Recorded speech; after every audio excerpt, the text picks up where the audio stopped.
Aurangabad Lok Sabha seat पर NDA की नजर। पीएम मोदी के बाद औरंगाबाद में योगी बाबा ने भरा हुंकार। औरंगाबाद में लोकसभा चुनाव को लेकर बीजेपी नजर जमाए हुए है। यहां एक के बाद एक फायर ब्रांड नेताओं की रैली हो रही है। पीएम मोदी के बाद अब यूपी के सीएम योगी आदित्यनाथ औरंगाबाद रतनुआ गांव पहुंचे, जहां जनसभा को संबोधित किया और बीजेपी प्रत्याशी सुशील कुमार सिंह के पक्ष में वोट मांगे। इस दौरान उन्होंने आरजेडी पर जमकर हमला बोलते हुए परिवारवाद का पार्टी बताया। Bite Yogi Adityanath CM UP. वो पैसा लेकर आते हैं बाहर लातेहार से, उस बच्चे के नाना पैसा लेकर फिरौती देने के लिए आते हैं। और हम लोग तो सोच रहे थे कि अच्छा हुआ हम लोग फिर से एनडीए को बिहार के अंदर और सशक्त बनाने में हमें सफलता प्राप्त हुई।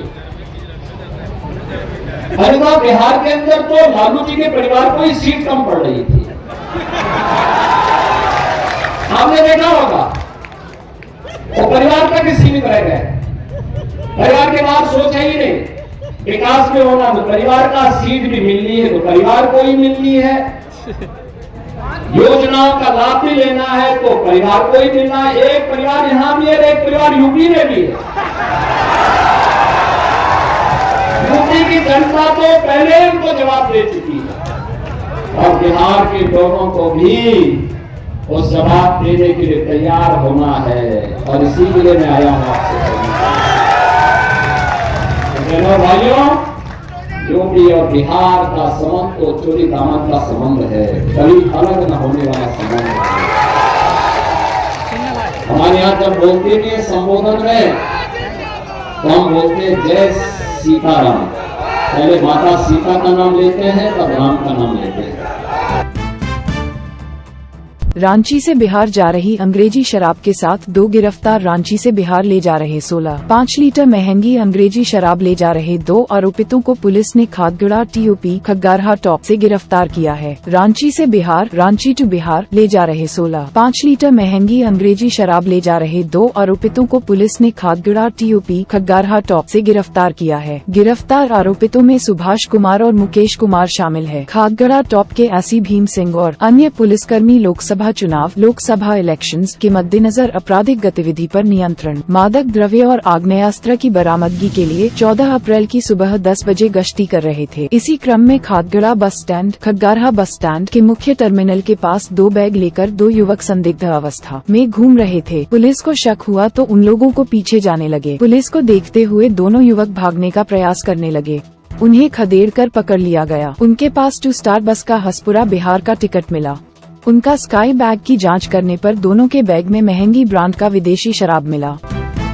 जोगता शांति समिति रामनवमी जुलूस पार करवाने को लेकर पहली बार भद्रीक बस्ती में जाकर किया बैठक। धनबाद जोगता रामनवमी अखाड़ा जुलूस को लेकर जोगता थाना शांति समिति पहली बार भद्रीक बस्ती में जाकर बैठक किया। रामनवमी जुलूस के लिए यह इलाका अति संवेदनशील माना जाता है। पुलिस यहां से जुलूस गुजारने को लेकर काफी एहतियात बरतती है। इस बाबत जोगता पुलिस के नेतृत्व में शांति समिति की महत्वपूर्ण बैठक हुई। बैठक में सर्वसम्मति से सभी भद्रीक से होकर जुलूस को शांतिपूर्ण तरीके सौहार्दपूर्ण वातावरण में पार करवाने का निर्णय लिया। इस दौरान दोनों पक्ष के लोगों ने अपनी अपनी समस्या को रखा। तत्पश्चात सभी ने निर्णय लिया कि सभी समस्या का समाधान करते हुए रामनवमी का पर्व शांतिपूर्ण संपन्न करने का निर्णय लिया। अखाड़ा दलों को शांतिपूर्ण ढंग से पार कराने के लिए दोनों पक्ष को मिलाकर एक कमेटी गठित करने का निर्णय लिया गया।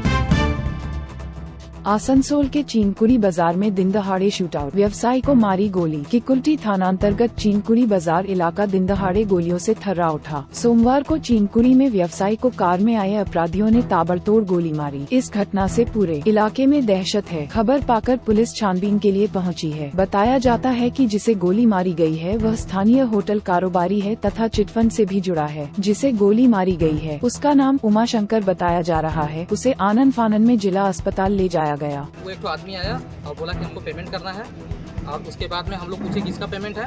आया तो पीछे में बैग लिया हुआ था, गमछी मुंह में लिया हुआ था ऐसे। तो वो बोला कि राहुल पासवान का पेमेंट है। तो हम लोग बोले कि कौन राहुल पासवान? बोले कि कौन राहुल पासवान, हम तो नहीं पहचानते हैं।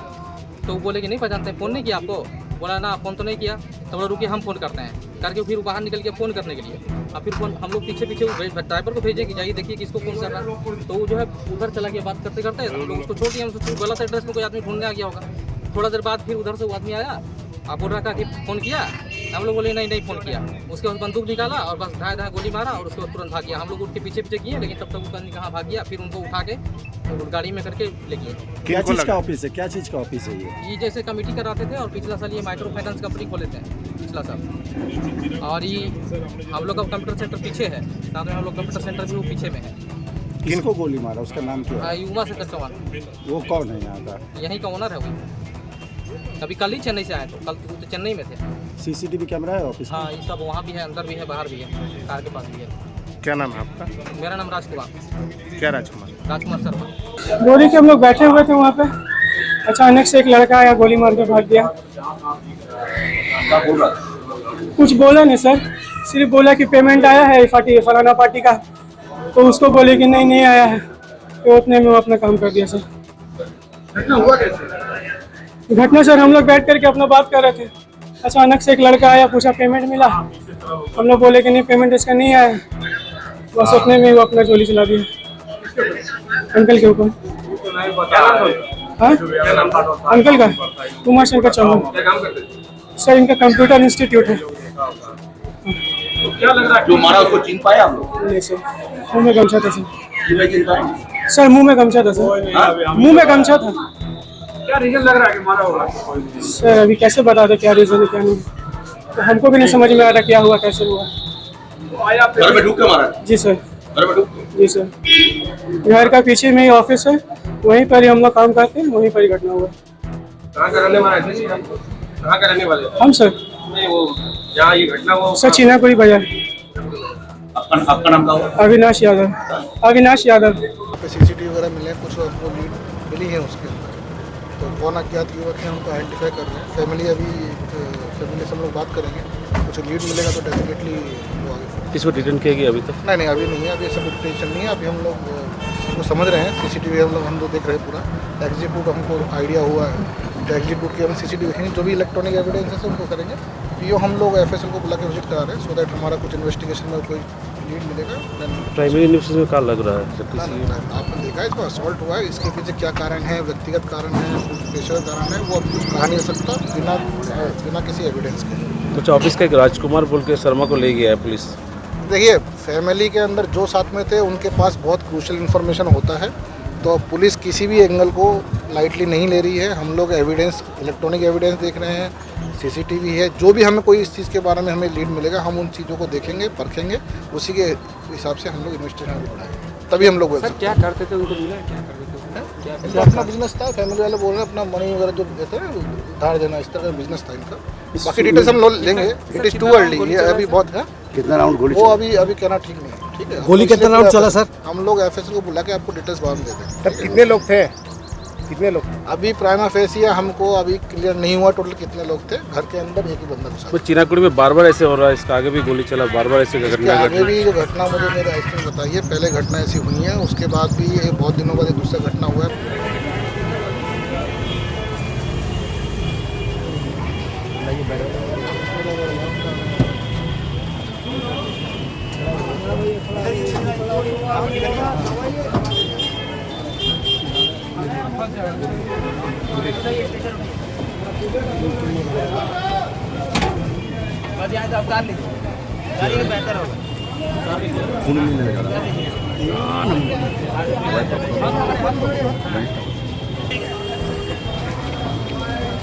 आप लोग बता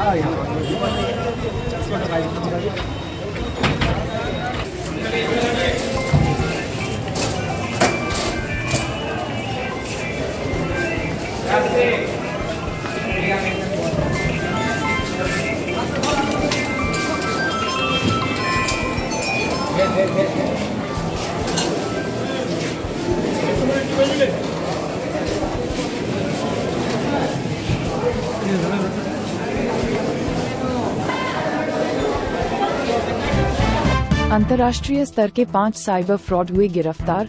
पाकिस्तान से भी है कनेक्शन। पूर्वी चंपारण में चल रहा था पाकिस्तान और खाड़ी देशों में खेल को मोतिहारी पुलिस को बड़ी सफलता मिली है। अंतर्राष्ट्रीय स्तर के 5 साइबर फ्रॉड को मोतिहारी के छौड़ादानो पुलिस ने गिरफ्तार किया है। जब इन साइबर फ्रॉड की तलाशी ली गई तो उनके पास 11 मोबाइल और 1 लैपटॉप भी बरामद हुआ है। वहीं उनके मोबाइल का डाटा खंगाला गया तो ये ज्ञात हुआ ये तमाम लोग एक गिरोह के अनुसार काम करते थे और लोगों के बैंक खाते से धोखाधड़ी कर उनके पैसे की निकासी करते थे। वहीं उनके मोबाइल से ये भी जानकारी मिली है कि सोशल मीडिया के माध्यम से इनका पाकिस्तानी व्यक्ति से भी लेन देन और बातचीत का कनेक्शन था। इन लोगों के खाते में 1 करोड़ से अधिक की राशि की लेन देन की बात भी सामने आई है। मोतिहारी के पुलिस कप्तान कांतेश मिश्रा ने इसकी जानकारी देते हुए कहा कि 5 लोग जिसमें भूषण राम, समीर आलम, वसीम अख्तर, हैदर अली और मोहम्मद असगर जो एक साथ मिलकर काम करते थे, उनके मोबाइल का डाटा खंगाला गया है तो पूरी जानकारी मिली है। वहीं भूषण राम पहले से भी कई मामलों में आरोपी थे। इनका आपराधिक इतिहास भी रहा है। रक्सौल के डीएसपी और छौड़ादानो के थाना प्रभारी हैं। उनके साथ साथ तमाम पुलिस कर्मियों को एसपी ने धन्यवाद भी दिया है। साथ ही रक्सौल में रामगढ़वा थाने के तहत एक व्यक्ति बबलू कुमार के पास से 50 कार्टून, 1 मैगजीन और 1 देसी कट्टा भी बरामद हुआ है, जिनको गिरफ्तार कर उनसे पूछताछ की जा रही है। आज ही प्रेस कॉन्फ्रेंस बुलाई गई, 2 अलग अलग उपलब्धियों के बारे में बताने के लिए बुलाई गई। जो पहली उपलब्धि है वो रक्सौल मंडल में छौड़ादानो थाना में प्राप्त हुई। इसमें गुप्त सूचना प्राप्त हुई थी कि कुछ साइबर अपराधी अंतर्राष्ट्रीय स्तर पर संदिग्ध रूप से लेन देन कर रहे हैं और इस सूचना को सत्यापन के उपरांत SDPO रक्सौल श्री धीरेन्द्र कुमार के नेतृत्व में टीम गठन किया गया था, जिसमें SI सरिता कुमारी थाना अध्यक्ष छौड़ादानो, SI चंदन कुमार छौड़ादानो के JSI हैं और DIO से सभी लोग थे। इसमें पूछताछ के बाद 5 अपराधियों को गिरफ्तार किया गया है। भूषण राम छौड़ादानो का, समीर आलम बंजरिया थाना का, वसीम अख्तर बंजरिया का, हैदर अली दरपा थाना का और मोहम्मद असगर ये भी बंजरिया थाना का है। प्रारंभ में जो पूछताछ हुई थी इसमें भूषण राम पूर्व में लूट के मामलों में वो संदिग्ध अपराधी था और लूट के मामलों में अपने वो वांछित था। इसमें छौड़ादानो में लूट हुई थी 2023 में, इसमें वांछित था। इसके अतिरिक्त बेतिया ज़िले में भी एक लूट में एक वांछित चल रहा था। पूर्व में 2 बार जेल जा चुका है शराब के अलग अलग कांडों में।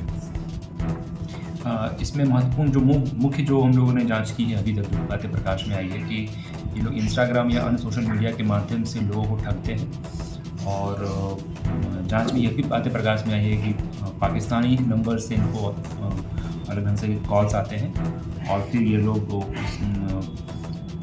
ठगी का पैसा एक अकाउंट में ट्रांसफ़र करते हैं फ़ोनपे के माध्यम से, तो कुछ निकासी करते हैं और फिर से वो पैसा किसी अन्य खाते में भेजते हैं। अभी तक के जो पूछताछ हुई है और अनुसंधान हुआ है उसमें 31 अलग अलग बैंक के खाते हम लोग चिन्हित किए हैं।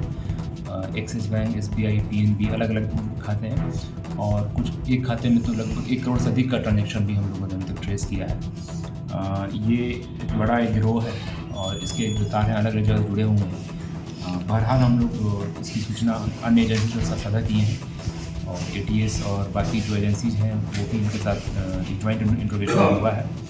ये एक महत्वपूर्ण केस है। हम लोग इसको अलग अलग एजेंसी की मदद भी लेंगे और अन्य जगहों में जो भी खाते हैं, कुछ खाते केरल में हैं, तमिलनाडु में हैं, उत्तर प्रदेश में कुछ खाते हैं, तो सभी जगह हम लोग संपर्क करेंगे और टीम वहाँ भी जाके जो भी उसके बेनिफिशरीज हैं उनसे पूछताछ करेंगे और कार्रवाई।